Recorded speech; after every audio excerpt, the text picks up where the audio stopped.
Second है शैवाल, और इन दोनों के मिलने से बनता है लाइकेन। अब यहाँ पे सवाल ये आ जाता है कि कवक और शैवाल से लाइकेन कैसे बना, इन दोनों का रिलेशन क्या है। अब यहाँ पे एक चीज़ यहाँ पे और दिख रही है, सहजीविता, यहाँ से भी सवाल बनता है। तो यहाँ एक लाइन है कि लाइकेन दो जीवों कवक एवं शैवाल से मिलकर बना हुआ होता है, यही बात हम बताएं, कवक एवं शैवाल से मिलकर बना हुआ होता है लाइकेन। नीचे फिर एक लाइन है कि ये लाइकेन और कवक दोनों अलग अलग तरीके से काम करता है, एक भोजन बनाता है, एक जल देता है, और एक दूसरे को आश्रय प्रदान करता है, और इस तरीके से इन सबकी आजीविका चलती है। यानी जब एक पादप दूसरे पादप के बिना अपना जीवन नहीं चला पा रहा हो और चलाने के लिए एक दूसरे का सपोर्ट चाहिए, तो इसको कहा जाता है सहजीविता। समझ आया? सहजीविता मतलब एक भैंस के ऊपर बगुला किसके उदाहरण है? सहजीविता के। अब देखो, सहजीविता परजीविता दो तरीके का होता है। परजीवी होता है जो दूसरे पर जीवन जीता है, जिसमें एक को लाभ होता है, जैसे जुई। जुई इंसान के सर पे है, लाभ जुई को है। जुई परजीवी के उदाहरण है, उठा के फेंक सकते हो, खत्म हो जाएगी। लेकिन अगर भैंस के ऊपर बगुला है तो भैंस को भी लाभ है, बगुले को भी लाभ है। बगुले को अपना खुराक मिलता है, भैंस को जोक से राहत मिलती है, कीड़े मकोड़े से। यानी जब दोनों को एक दूसरे से लाभ हो, वो सहजीविता के उदाहरण है। और परजीवी के उदाहरण किसके हैं? जो दूसरे के ऊपर डिपेंड हो, जिसमें एक को लाभ हो एक को हानि हो, उसको बोलते हैं परजीवी। जिसमें दोनों को लाभ हो उसको बोलते हैं सहजीवी। अब इसमें दो चीजें मिलकर के अपना जीवन चला रही है, लाइकेन और कवक, और ये दोनों एक दूसरे से दोनों को लाभ हो रहा है, और इस तरीके से इसका जीवन चल रहा है। जैसे शैवाल भोजन बनाता है, कवक आश्रय देता है, लाइकेन यहाँ पे दोनों एक दूसरे से क्या हो गया? जुड़ा हुआ है। आश्रय मतलब रहने के लिए, आश्रय परिवार नहीं पढ़ा है, घर। तो यानी एक दूसरे के बिना इसका जीवन नहीं चल सकता, जिसमें दोनों को लाभ हो, दोनों के रहने से इसका जीवन चलेगा, उसको बोलते हैं सहजीविता। तो दोनों को लाभ होना क्या कहलाता है? सहजीविता। एक को लाभ एक को हानि, क्या? परजीवी। अब यहाँ पे दूसरी बात आती है कि शैवाल कवक क्या प्लांट के उदाहरण है। यहाँ पे एक बात आ जाती है कि प्लांट वो होगा जो जमीन से ऊपर होगा। ये है जमीन, जमीन से ऊपर प्लांट होगा जिसकी पत्तियां होगी। लेकिन आप देखे होंगे मशरूम, कवक, लाइकेन, शैवाल, मशरूम, जो बारिश के दिनों में गर्म क्षेत्रों में होता है। तो लाइकेन उगने के लिए दो चीजें होनी जरूरी है, एक है गर्म मौसम, दूसरा है वर्षा। तो आप देखोगे गिनौड़े पे, निरवा के ऊपर ये छतरी बहुत ज्यादा मात्रा में मिल जाती है, क्योंकि जमीन गर्म होता है, बारिश से इसकी पैदावार आराम से हो जाती है। अब यहाँ पे ये भी बात आ जाती है कि क्या सिर्फ छाता नुमा संरचना ही कवक शैवाल के उदाहरण है? कजड़ी भी यही है, ये सारे भी।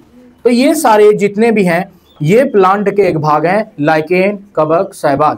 लाइकेन और ये जो कवक है मिलकर शैवाल बनाता है, और इन दोनों को इंग्लिश में कहते हैं म्यूटोअलिज्म, और हिंदी में कहते हैं सहजीविता। तो यहाँ समझ में आया कि कवक और शैवाल एक दूसरे से जुड़े हुए हैं, और ये किसके उदाहरण हैं? सहजीविता के उदाहरण हैं। जिसमें दोनों को लाभ होता हो उसको बोलते हैं सहजीविता। जो दूसरे पे जीवन जी रहा हो, परजीवी। अब यहाँ पे देखो, बात करते हैं प्लांट की। पौधे कई प्रकार के होते हैं, लेकिन सामान्य रूप से प्लांट को तीन भागों में बांटा गया है। पहला है शाख, शाख, झाड़ी और वृक्ष। तीन भागों में बांटा गया है इसे। और जो शाख, झाड़ी, वृक्ष नहीं है वो है लत। यहाँ पे दो तरीके का डिफिनेशन आ गया प्लांट में। प्लांट में कहा गया कि एक प्लांट छोटा होगा, एक प्लांट क्या होगा कि छोटी सी संरचना घेरेगा, एक बहुत विशाल काय होगा, जैसे बरगद, इमली, ये सारे। तो एक हो गया शाख, दूसरा हो गया झाड़ी, तीसरा हो गया वृक्ष। और ये तीनों जो नहीं हुआ वो क्या हो गया? लत हो गया। यही चार भागों में इसको बांट दिया गया है, लत को इससे अलग कर दिया गया।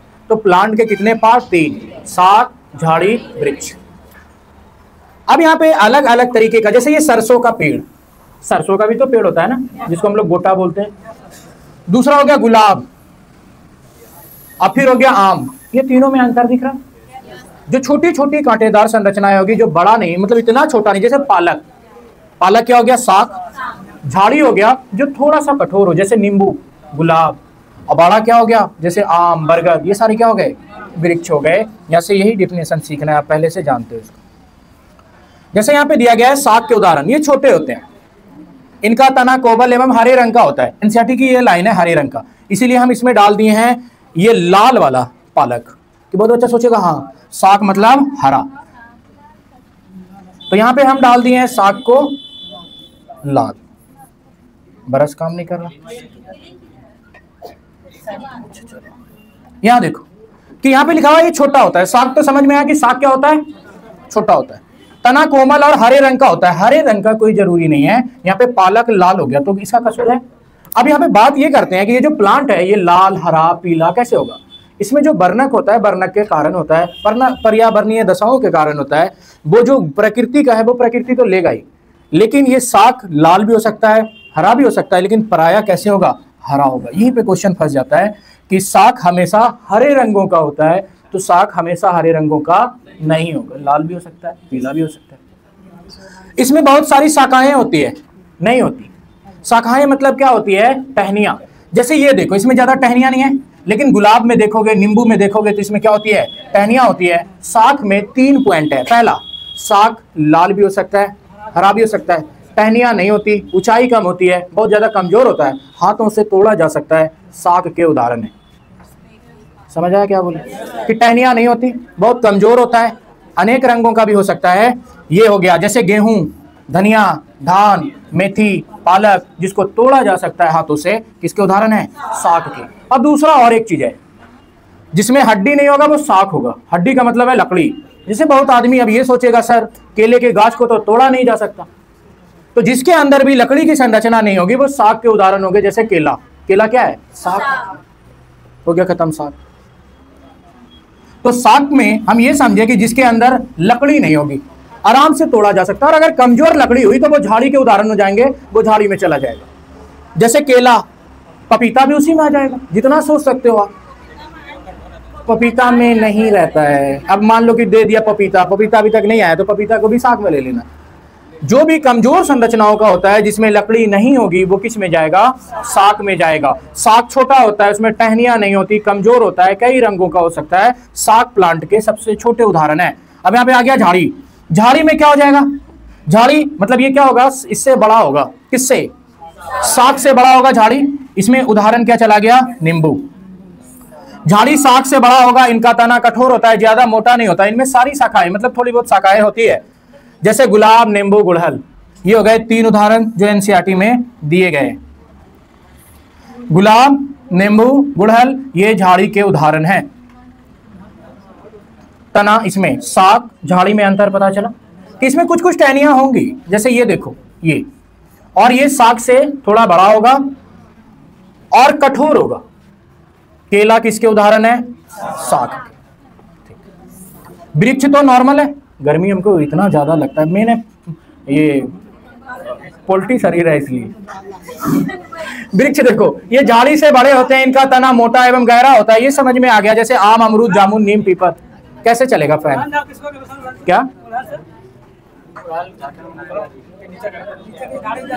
झाड़ी में आएगा गुड़हल। इसमें जो एनसीईआरटी के लाइन है ना, इसी को याद रखना है बस। जैसे गुलाब, नींबू, गुड़हल, आप सर्च मार के, ये क्या है, झाड़ी के उदाहरण है।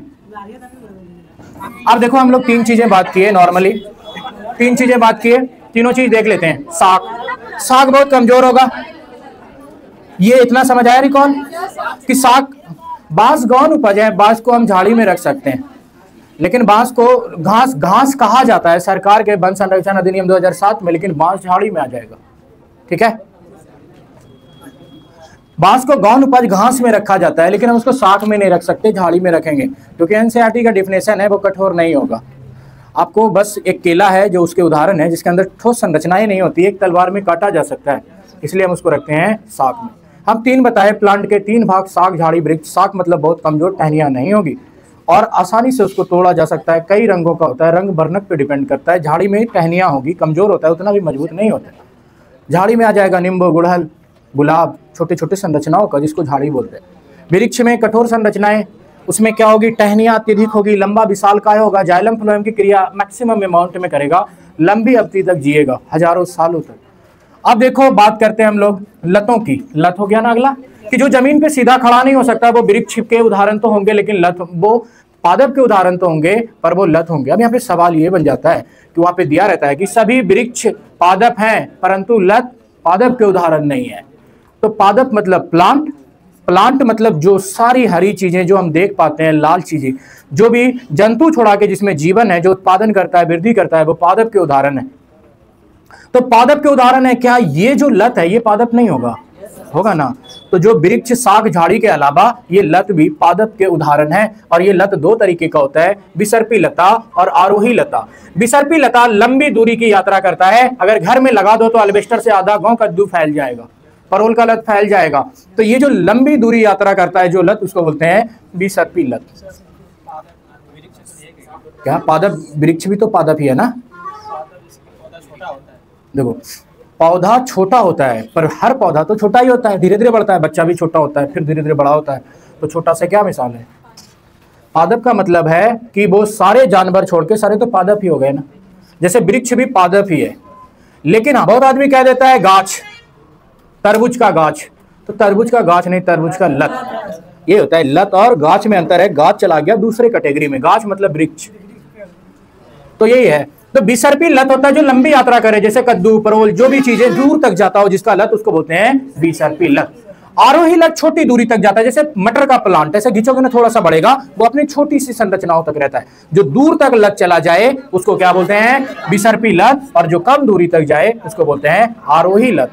जो सीधे खड़े नहीं हो पाते, जो जमीन पे होते हैं, उसको बोलते हैं लत। क्या? किसको? हाँ, उसको बोलते हैं विसर्पी लता, जो लंबी दूरी यात्रा करता है। अब जो भी आप देखोगे ना बिहार में अपना खेत टप गया, वो किसके उदाहरण है? विसर्पी के।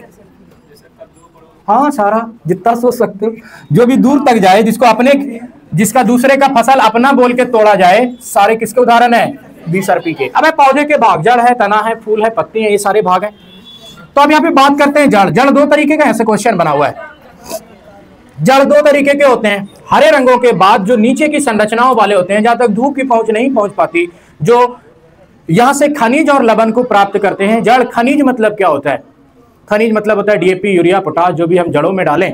और इसमें जो पानी है, ये सारी चीजें कहां से लेके जाता है? जड़ों के माध्यम से जाता है। अब यहाँ पे सवाल बनता है कि जड़ के कार्य क्या है? जड़ का कार्य है वृक्षों को सहारा देना, जाइलम की क्रिया कराना, जल को ऊपर ले जाना, खनिज लवण को पहुंचाना, ये सारी चीजें, खाद्य पदार्थ खनिज हो गया। अब यहाँ पे जड़ के कार्य क्या है? जड़ पौधे को जमीन में जकड़ के रखती है, जड़ मिट्टी में मौजूद जल खनिज पहुंचाती है। कुछ जड़ें भोजन एकत्रित भी करती है। इसमें एक है कि भोजन एकत्रित नहीं करता, वो है बरगद। सारे प्लांट जो सामान्य रूप से बड़े होते हैं, जिसको जड़ मजबूत करने के लिए चाहिए, बरगद एक ऐसा उदाहरण है जिसका भोजन जल में भंडारण नहीं होता, जड़ों में। आगे देखेंगे, हम उस पर बात करेंगे। जड़ दो तरीके का होता है, एक को कहते हैं मुसला जड़, एक को झकड़ा जड़। अब देखो यहाँ पे पहले जड़ से पहले हम लोग एक स्कीमा बना लेते हैं। जो एक सलगा जड़ होगा, जैसे मूली किसके उदाहरण है? जड़ के। चुकंदर किसके उदाहरण है? जड़ के। जो एक सलगा जड़ होगा ना, उसको बोलेंगे मुसला जड़, एक सलगा जड़, स्तंभ जड़। और जो खिड़ा खिड़ा होगा उसको बोलेंगे झकड़ा जड़। झकड़ा जड़ जैसे जमीन से घास उखाड़ोगे ना, खिड़ा खिड़ा निकलेगा, तो उसको क्या बोलते हैं? झकड़ा। जैसे प्याज, वेरी नाइस, प्याज में देखते हो, प्याज निकालोगे ना एकदम पूरा खिड़ा हुआ रहता है। लहसुन, इन सारी चीजों में जो भी आप, जैसे देखो मुसला जड़े, मटर, चना, सरसों, तुलसी, जामुन आदि, ये सारे मुसला जड़े हैं जो हम खाते हैं। मूली, गाजर, सलजम, शकरकंद, टैपियोका, चुकंदर, ये सारी चीजें किसके उदाहरण है? एक सलगा जड़ के। जैसे यहां से जमीन से जब निकालोगे ना ऐसे, तो ये हो गया मुसला जड़, ये हो गया झकड़ा जड़, खूब ज्यादा फैला हुआ। अब इससे ज्यादा नहीं जानना है। अब देखो बांस किस में आता है? बांस भी झकड़ा जड़ में ही आएगा, बहुत ज्यादा फैली होती है उसमें। बात करते हैं तना की। तना पौधे का वह भाग जो जड़ के ऊपर निकला हुआ होता है, कई टहनियां निकालता है। अब इसमें देखो यहाँ पे सबसे इंपॉर्टेंट है, तने का उदाहरण पूछता है। जैसे आलू, प्याज, अदरक, लहसुन, हल्दी किसके उदाहरण है? तना के। ऊपर देखे जड़ के, मूली, गाजर, शकरकंद, चुकंदर, टैपियोका, ये किसके उदाहरण हो गए? जड़ों के। और ये किसका हो गया? तना का। यही दो चीज यहां से रटना है। अब आगे बात करते हैं पत्तियों की। अब बहुत यहाँ पे सवाल बनता है पैडागोजी में कि सभी पत्तियां एक समान होती है। बहुत आदमी ये भी मान देता है सभी पत्तियों की संरचना एक समान होती है, सभी पत्तियां एक प्रकृति की होती है, ऐसा कुछ नहीं होता। अब देखो पत्तियां तने और टहनियों से निकलती है, तनों से भी निकलती है, टहनियों से भी निकलती है। टहनियां मतलब डाली, तना मतलब उसका डायरेक्ट वाला पार्ट, जिससे तना से टहनियां निकलती है और तना में पत्ता भी निकल जाता है, कभी कभी तना में फल भी निकल जाता है। अलग अलग पौधों की पत्तियां का आकार अलग अलग होता है। जैसे यहां से रटने का है कि कमल की पत्तियां कैसी होती है? गोल। मक्के की पत्तियां लंबी, पीपल की पत्तियां पान जैसी, नीम की पत्ती में कई सारी छोटी छोटी पत्तियां होती है, चिड़ की पत्तियां सुई जैसी होती है। यहां से बनता है, एकदम अजीब सारा सवाल यहां से बनता है।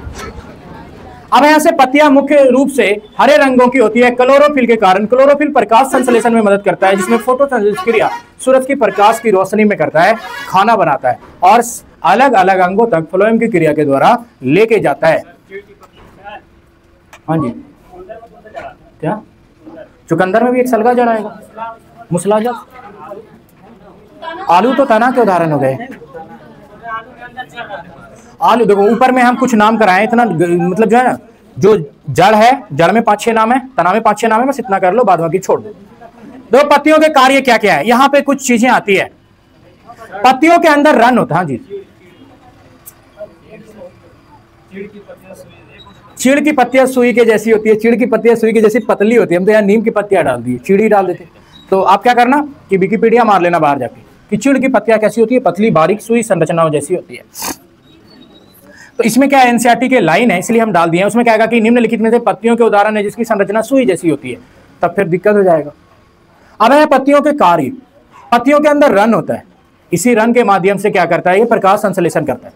जब वृक्ष सड़क के किनारे हो और सड़क के किनारे में उसका सारा रन झिप जाए, जैसे अगर शरीर की छिद्र बंद हो जाए तो पसीना शरीर से बाहर नहीं आएगा और शरीर की गर्मी बाहर नहीं आएगी, शरीर स्वस्थ नहीं रहेगा, बीमार हो जाएगा। पसीना निकलना शरीर के अच्छे गुण के उदाहरण है, इसीलिए निकलना चाहिए पसीना। अब मोटापा के भी कारण निकलता है थोड़ा देर निकलता है। तो पत्तियां मतलब पसीना स्वस्थ का मतलब संकेत है, इसलिए इसका कोई इलाज नहीं है। पत्तियों के में क्लोरोफिल पाया जाता है, यही रन। अगर मान लो कि गर्दा वाले इलाके में गाछ है, 10 साल का हो गया मगर टिड्या गया, बढ़ ही नहीं रहा, अब उसको खाद जड़ में देते हो, पहले गाछ को धुओ, क्योंकि प्रकाश संश्लेषण करेगा, खाना बनाएगा तब ना खाएगा।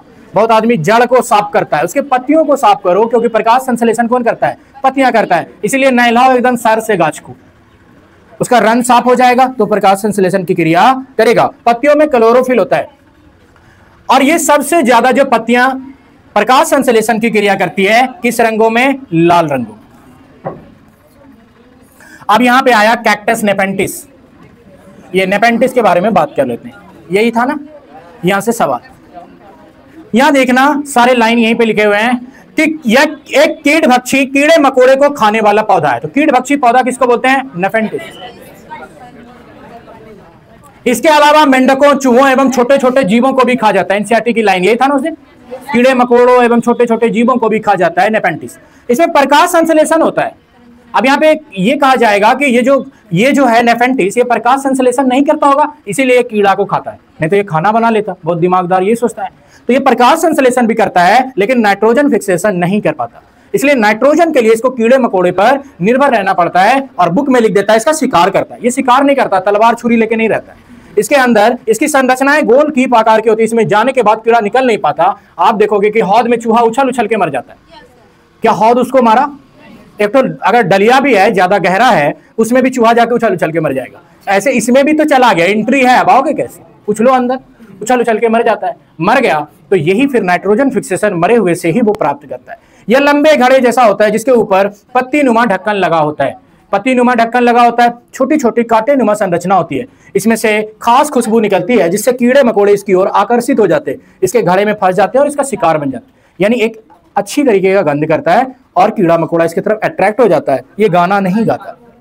यह मेघालय भारत में ऑस्ट्रेलिया इंडोनेशिया में पाया जाता है। ऑस्ट्रेलिया इंडोनेशिया से ये भारत आया और ये वर्षा वाले क्षेत्रों में पाया जाता है। इसके लिए मृदा चाहिए लेटेराइट, जिसमें उत्पादन क्षमता कम होती है। सामान्य रूप से ये वही पाए जाते हैं। भारत में कहां पाए जाते हैं? मेघालय में। नेपेंटिस की विशेषता यह है कि प्रकाश संश्लेषण करता है लेकिन नाइट्रोजन फिक्सेशन नहीं करता। कीड़े मकोड़े और छोटे मोटे जीव जो फंस जाए, उछल के बाहर ना निकल पाए, वो सब उसमें उसका खुराक बन जाता है। वो शिकार नहीं करता, उसमें खूबसूरत सी गंध निकलती है जिसकी तरफ लोग अट्रैक्ट हो जाता है। बात करते हैं पीपल और बरगद। पीपल और बरगद में बस एक चीजों का अंतर है कि बरगद क्या करता है कि जो भोजन है जड़ों के भीतर, इसमें जो भोजन है वो जड़ में एकत्रित नहीं होता। बरगद में सबसे मोस्ट इंपॉर्टेंट चीज है कि बरगद में भोजन जड़ नहीं रखता। पीपल की विशेषता यह है कि ये 24 घंटा ऑक्सीजन देता है। समझ आया कि पीपल की विशेषता क्या है? ये 24 घंटा ऑक्सीजन देता है।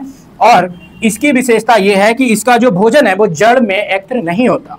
अब यहाँ पे सवाल ये बनता है कि जो बड़े वृक्ष होते हैं वो अपने आप को बचाने के लिए जड़ों में भी भोजन का भंडारण करते हैं। सामान्य रूप से प्लांट भोजन का भंडारण क्या करते हैं? तनों में करते हैं। लेकिन जो बड़े वृक्ष हैं कि जड़ मजबूत रहे, प्लांट क्या करेगा? इतना मोटा हो जाएगा प्लांट का तना कि उसका भार जड़ नहीं सह पाएगा। इसलिए भोजन का भंडारण जड़ में भी करता है ताकि जड़ को लंबी दूरी तक फैलाया जा सके, लेकिन बरगद ऐसा नहीं करता है। तो पीपल में एक चीजें हैं कि इसकी खासियत ये है कि 24 घंटा ये, इसीलिए पीपल वृक्ष के नीचे रात में सोना दिक्कत नहीं देता है। पीसीएस का क्वेश्चन था कि रात के समय में वृक्षों के नीचे क्यों नहीं सोना चाहिए, क्योंकि दिन में जो वृक्ष होते हैं वो प्रकाश संश्लेषण करते हैं, ऑक्सीजन बनाते हैं, लेकिन रात में वो ऑक्सीजन नहीं बना पाते और वो कार्बन डाइऑक्साइड तो छोड़ ही रहा है ना रात दिन। तो वृक्ष क्या करता है, ऑक्सीजन लेता है, कार्बन डाइऑक्साइड छोड़ता है रात दिन, लेकिन जब खाना बनाता है तो ऑक्सीजन बड़ी मात्रा में छोड़ देता है, क्योंकि ये विशालकाय है और इसको खाना बनाने के लिए बहुत ज्यादा सामग्री चाहिए। इसीलिए दिन में सोना ठीक है, रात में नहीं सोना चाहिए। लेकिन पीपल, इसके अपवाद है कि पीपल वृक्ष के नीचे रात में भी सो सकते हो, ये 24 घंटा ऑक्सीजन देता है। इसी को बोधि वृक्ष कहते हैं। बुद्ध से जुड़ी हुई है क्या पीपल वृक्ष? बुद्ध को ज्ञान की प्राप्ति पीपल वृक्ष के नीचे हुई थी, निरंजना नदी के किनारे। सारनाथ में पहला दिया था उपदेश, बोध गया में उसको ज्ञान की प्राप्ति हुई थी। अब बात कर लेते हैं बरगद। पीपल समझ आया, रात दिन ये ऑक्सीजन देता है, इसलिए रात में भी पीपल वृक्ष के नीचे सोया जा सकता है। पहले जमाने में राजा नवाबों का जो काफिला निकलता था वो पीपल वृक्ष के नीचे ही आसरा तलाश करता था, क्योंकि पीपल क्या है, ऑक्सीजन रात दिन देता है। तो पहले जमाने में राजा लोगों का जो आसरा होता था, खेमा लगाया जाता था पीपल वृक्ष के नीचे, नीम के नीचे रात में सोना नहीं चाहिए। बरगद में एक है, यह भी एक विशाल पेड़ है, इसके छत्र छाया फैलाव बहुत लंबे होते हैं, इसमें कई शाखाएं निकलती है जिसको बच्चा लटकता है पकड़ के गाँव देहात में। इसमें खाने जैसी क्या होती है, गुल्लड़ होती है, उसको बरगद बोलते हैं। पीपल में कुछ नहीं होता। पीपल क्या होता है, पान के पत्ते जैसा होता है, उसमें कुछ नहीं होता सामान्य रूप से। इसमें क्या होती है, गुल्लड़ होती है। पीपल में भी होता है गुल्लड़, हाँ होता है। यह एक विशाल पेड़ है और इसमें सबसे बड़ी चीजें हैं कि इसमें एक चीजें सबसे विशाल है कि इसकी जड़ें स्तंभ होती है। सबसे ज्यादा दिनों तक धरती पर जीवित रहता है बरगद। बरगद इसलिए रहता है कि अगर बरगद खोखला हो गया, मरने वाला भी हो गया, तो उसकी जड़ें फिर से उसको सहारा दे देती है। यानी कि एक बरगद का वृक्ष लंबे समय तक रह सकता है, उसकी जड़ें फिर जमीन में जाती है, फिर पाया बनाती है, फिर जड़ जैसी संरचनाएं फिर उसको जिंदा रखती है। इसीलिए बोध गया में जो है ना छठा वृक्ष आज भी है बरगद के। क्या पीपल के नीचे प्राप्त हुआ था। पीपल बरगद को सामान्य रूप से बिहार में एक ही रूप में देखा जाता है। हम लोग क्या करते हैं, देखो आज हम लोगों को भी पता है बरगद और पीपल में क्या अंतर है। पढ़ाने के डिफिनेशन में हम लोग बरगद, जब हम बुक पढ़ते हैं ना तो उसमें लिखा होता है हमारे बिहार का जो ये है पेड़ है वो है बरगद, और ज्ञान की प्राप्ति हुई पीपल के नीचे। तो इसमें जो है ना दोनों पीपल बरगद एक ही कुल का है, बस दोनों में संरचनाएं अलग अलग है, दोनों एक ही कुल का है। बुद्ध को ज्ञान की प्राप्ति हुई थी पीपल वृक्ष के नीचे, इसीलिए उसको कहते हैं बोधि वृक्ष। दोनों में अंतर यह है कि पीपल क्या करता है कि जड़ों में खाना को कंट्रोल करता है, लेकिन बरगद नहीं करता है। काम की चीजें हैं, 24 घंटा ऑक्सीजन देता है, इससे जुड़ी हुई बातें नहीं है। इसमें स्तंभ जड़ पाया जाता है स्तंभ, और इसमें स्तंभ जड़ नहीं पाया जाता है, और ये जड़ों में भोजन को एकत्र नहीं करता है। बात कर लेते हैं केला। यह है केला के वृक्ष। केला पेड़ नहीं, एक शाख है, समझ आया। शाख क्यों है, क्योंकि उसमें कुछ ठोस भाग नहीं है, क्योंकि इसका तना हरा एवं कमजोर होता है। केले के फल एवं फूल खाए जाते हैं, केले के फूल भी खाए जाते हैं, फल भी खाए जाते हैं। रेगिस्तानी ओक, कल पढ़ाए, कल क्वेश्चन था इसमें। यह ऑस्ट्रेलिया के रेगिस्तान में पाया जाता है, ऑप्शन अबू धाबी था, याद है। रेगिस्तानी ओक ऑस्ट्रेलिया प्रजाति का ऑस्ट्रेलिया में पाया जाता है। इसकी ऊंचाई कमरे के 4 मीटर होती है। इसकी जड़ें बहुत गहरी होती है, परंतु पत्तियां बहुत कमजोर होती है। इसके जड़ें वृक्ष की ऊंचाई के 30 गुना जाती है, वृक्ष की ऊंचाई के 30 गुना जाती है। यहीं पे आंसर ले लेता है कि ये ओक के वृक्ष की जो गहराई होती है जड़ों की 120 मीटर होती है। अब बोलो कैसे? अगर ये 4 मीटर ऊपर जाएगा तो 120 मीटर नीचे नहीं जाएगा। कितना गुनी हो गई? 30 गुनी। तो ये भी देता है कि ओक वृक्ष की जड़ें 120 मीटर नीचे जाती है। अगर 4 गुनी ऊपर जाएगी तो 30 गुनी जाती है ना नीचे, 30 चौके 120। यहाँ पे क्वेश्चन फंस जाता है कि कमरे के ऊंचाई के, यानी कमरे के ऊंचाई के 4 मीटर अगर ऊपर गई तो 30 गुनी नीचे गई तो कितनी गई? 120 मीटर नीचे। इसके तने में पानी जमा रहता है। जब इस क्षेत्र में पानी की कमी होती है तब यहाँ के निवासी इसके तने से पानी निकाल के पीते हैं, अंदर पतला पाइप डाल करके। तो ये क्या करते हैं कि इसके अंदर इतना पानी ज्यादा स्टोरेज होता है और ये गर्म क्षेत्रों में पाया जाता है सामान्य रूप से, लेकिन ये ऑस्ट्रेलिया प्रजाति का, ऑस्ट्रेलिया मूल का। इसमें 3 ही पॉइंट याद रखने का है। रेगिस्तानी ओक की विशेषता कमरे के 4 मीटर ऊपर जाएगी और नीचे 30 गुनी यानी 120 मीटर। अगला है खेजड़ी वृक्ष।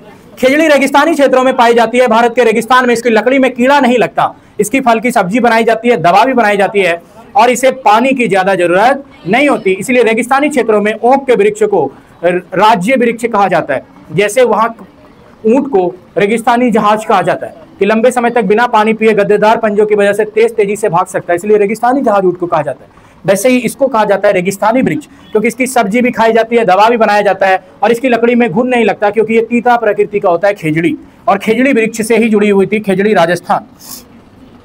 अमृता देवी बिश्नोई।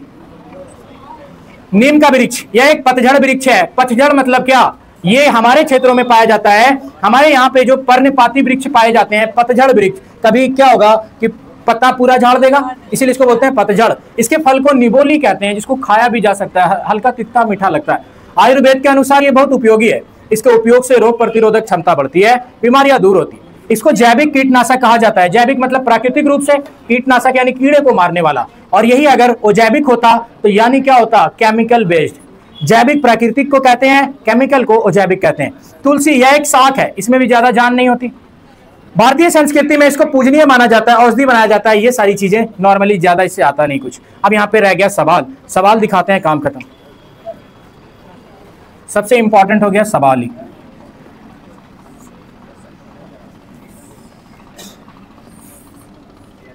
ये देखो सवाल,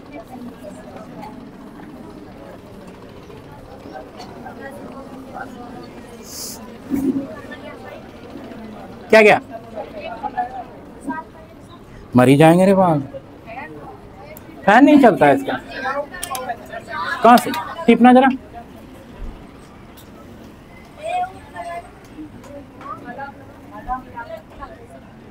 गर्मी खाने के वजह से भी आता है सुबह सुबह।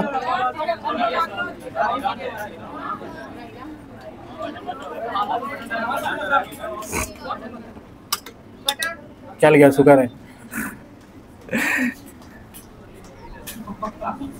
मेरा जो नस्ल ही अलग है। मतलब गर्मी सर्दी बर्दाश्त नहीं होता है, ज्यादा ठंडी आती है बीमार हो जाते हैं, ज्यादा गर्मी आती है बीमार हो जाते हैं।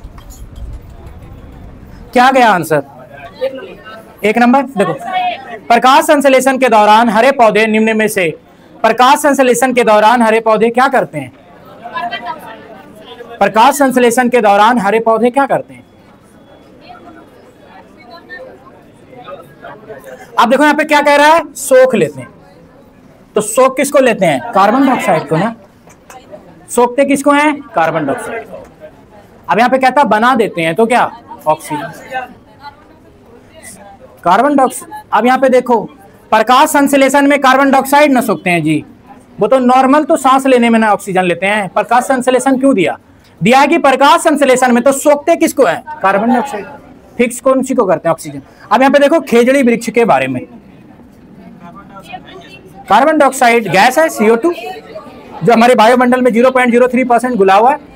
वायु में कई सारे गैस है, तो कार्बन डाइऑक्साइड भी गैस है। जैसे खेजड़ी वृक्ष के बारे में सही कथनों को चुनिए। ए, यह वृक्ष मुख्यतः रेगिस्तानी क्षेत्रों में पाया जाता है, ठीक है। इसे अधिक जल की आवश्यकता नहीं होती, इसीलिए तो इसको रेगिस्तानी वृक्ष कहा जाता है। यह छायादार वृक्ष है, जिसकी छाया में बच्चे खेलना पसंद करते हैं। वृक्ष है तो छाया तो होगी, ये तो कॉमन सेंस बेस्ड हो गया। 4, यह अपने तने में जल एकत्र करता है। ये तो ओक की बात बोल रहा है, ओक की बात बोल रहा है, और ये है खेजड़ी, है कि नहीं? तो 4 जाएगा क्या? 4 काट के फेंक दो, ज्यादा पढ़ने की भी आवश्यकता नहीं है। यही है सीटेट, एक को आता है, काम खत्म। अब यहाँ बता रहा है खेजड़ी, दिया है ऑप्शन ओक, ओक तो जाएगा नहीं। कमरे से क्या होती है? 4 मीटर ऊपर 30 गुनी नीचे उसकी पानी को निकाल कर पिया जा सकता है। ऑस्ट्रेलियाई प्रजाति का है ओक। खेजड़ी वृक्ष लंबे समय तक जिंदा रह सकता है, पानी की ज्यादा जरूरत नहीं होती। ये तीता प्रकृति का होता है, कीटनाशक के लिए इसका प्रयोग किया जाता है। इसलिए रेगिस्तानी क्षेत्रों में जो छतें होती है वो इसी की बनाई जाती है, खेजड़ी की, और जमीन को गोबर से नीपा जाता है ताकि कीड़े मकोड़े ना आए पड़े। और रेगिस्तानी क्षेत्रों में झाड़ियों के घर बने होते हैं, यही तो है खेजड़ी वृक्ष। और खेजड़ी वृक्ष को बचाने के लिए अमृता देवी बिश्नोई चिपको आंदोलन वृक्ष से चिपक गई थी। राजस्थान में अमृता देवी बिश्नोई, नाम सुने हो? लॉरेंस बिश्नोई, तो बिश्नोई सर ने, आप समझ आ गया। अब यहां आए इस पार। अब मेन आपकी काम बच गया, मेरा काम तो खत्म हो गया। टीचर का काम ये होता है आपको दिखा देना कि ये आपका सिलेबस है, ऐसे ये बोल रहा है। बाद में कि ये इतना बड़ा एग्जाम नहीं है कि जान चली जाए। यहां देखो क्वेश्चन नंबर 9, प्रकृति में ऑक्सीजन का प्रमुख स्रोत है। बेसिकली हम आपको बताएं, ऑक्सीजन का स्रोत प्रकृति में क्या है? हरे पौधे, समुद्री पौधे, समुद्री पौधे आंसर जाता है, लेकिन समुद्री जल है, समुद्री जल है, पौधे होता है ना समुद्री पौधे। जैसे धरती पर स्थलीय भाग में पौधे, वैसे समुद्र में भी पौधे। हमारी धरती पे सबसे ज्यादा ऑक्सीजन फिक्सेशन करता है समुद्री पौधे, क्योंकि धरती पे जो प्लांट है वो मानव के हस्तक्षेप का शिकार है। कोई दत्तन के लिए शहीद हो गया, नीम का गाछ, लेकिन जो समुद्र के अंदर है वहां है कोई नुकसान। और धरती के 3/4 भाग पर पानी है। ऑक्सीजन का प्रमुख स्रोत अगर आता है तो पीसीएस का क्वेश्चन हो गया, बीपीएससी टीआरई का, और उसमें चला जाता है समुद्री पौधे। लेकिन यहां पर क्या जाएगा, हरे पौधे। हरे पौधे ऑक्सीजन के सोर्स हैं। अब घटपर्णी पौधे के बारे में दिया गया है, नाम क्या है, नेफेंटिस। देखो नेफेंटिस का मुंह छोटी छोटी कांटियों से ढका हुआ होता है, छोटी छोटी कांटियों से ढका होता है, छोटा सा ढक्कन भी होता है। भारत में नहीं पाया जाता, पाया जाता है। कहां पाया जाता है, मेघालय राज्य में। मेंढकों, कीड़े मकोड़ों, चूहों को चालाकी से फंसा के खा जाता है। कीड़े मकोड़े को आकर्षित करने के लिए उच्च तारतम्य की ध्वनि निकालता है, यानी गाना गाता है। तो ये गलत हो गया। अब यहाँ पे विवाद हो जाता है इन दोनों क्वेश्चन में। अगर ऑप्शन में दोनों एक साथ आए तो दोनों सही होगा, दोनों एक साथ आए तो दोनों सही होगा, आंसर चला जाएगा ए और सी। और नॉर्मली सबसे ज्यादा प्रेफरेंस किसको देंगे, सी को, क्योंकि एनसीईआरटी का लाइन है। आगे देखते हैं अगला क्वेश्चन, क्वेश्चन नंबर 11। निम्नलिखित में से जल का कौन सा कार्य पौधे के लिए नहीं है। ए, जल तथा खनिजों को अवशोषण करना, करता है जल। भोजन भंडारण संचित करता है, करता है। सिर्फ बरगद नहीं करता। यहाँ पे तो बोल रहा है ना कि जल का कौन सा कार्य पौधे के लिए नहीं है, करता है। बरगद इसका अपवाद है। ह्यूमस उपलब्ध कराने, ह्यूमस मतलब नमी। जड़ नमी क्यों उपलब्ध कराएगा, वो तो वर्षा कराएगी, उसका मालिक कराएगा जो उसमें छिड़काव कराएगा। पौधे को सहारा देना, यानी डी रॉन्ग आंसर, सी रॉन्ग आंसर। समझ आया। ह्यूमस मतलब होता है नमी। जड़ नमी प्रदान करता है क्या, नमी तो वर्षा से आती है, उसके माली के द्वारा जो सिंचाई करता है उससे नमी आती है, जड़ से ये नहीं होता। जड़ भोजन का भंडारण करता है, पौधे को सहारा देता है, खनिज का अवशोषण कराता है। लेकिन यहाँ पे एक चीज है कि बरगद ऐसा नहीं करता, बरगद भोजन का भंडारण नहीं करता। आगे 12, निम्नलिखित में से कौन सी विशेषता बरगद के पेड़ की जड़ों की नहीं है। जड़ें शाखाओं से नीचे लटकती है, लटकती कि नहीं, जिसको बच्चा पकड़ के लटकता है। इसमें जमीन के भीतर जड़ें होती है, होती है। जड़ें भोजन का भंडारण करती है, नहीं करती। जड़ें खंभों की तरह पेड़ को सहारा देती है, देती है। तीनों बात सही, चौथा क्या, इसमें क्या हो गया, गलत हो गया, यह है अपवाद। अब देखो जड़ में शाखाएं लटकती है ना, जिसको बच्चा पकड़ के लटकता है, खेलता है गाँव घर में। जमीन के भीतर भी जड़ जाती है, इसमें ऐसा थोड़ी है नहीं जाता। जड़ें खंभों की तरह, देखो मोटा मोटा पाया की तरह लगा होता है, जड़ एकदम सिल्ली जैसा सीधा खड़ा होता है। बरगद वृक्ष का खरीद फरोख्त भी भारत में दंडनीय अपराध है, अगर वो 12 साल प्लस का है तो। 12, 13, 15 साल का है तो आप उसको नहीं, जैसे हटिया चौक चौराहे पे होता है ना, सरकार उसमें मार देती है। बरगद हमारा राज्य वृक्ष है, इसलिए मोर को पालना, खरीदना। अगला है रेगिस्तानी ओक। अब देखो रेगिस्तानी ओक, रेगिस्तानी ओक एक वृक्ष है जिसकी ऊंचाई हमारी कक्षा के लगभग बराबर अर्थात 4 मीटर होती है। हो गया, जितना बकवास किया हमको उससे मतलब नहीं। की पॉइंट क्या है, 4 मीटर। इस वृक्ष की जड़ें नीचे वृक्ष की ऊंचाई के लगभग 30 गुनी जाती है, जब तक कि पानी तक ना पहुंच जाए उससे कोई मतलब नहीं, 30 मीटर जाती है नीचे। इस वृक्ष के तने में पानी एकत्र होता है। यह वृक्ष अबू धाबी में पाया जाता है, ऑस्ट्रेलिया में पाया जाता। आंसर 1, 2, 3। ठीक है, चले। ठीक।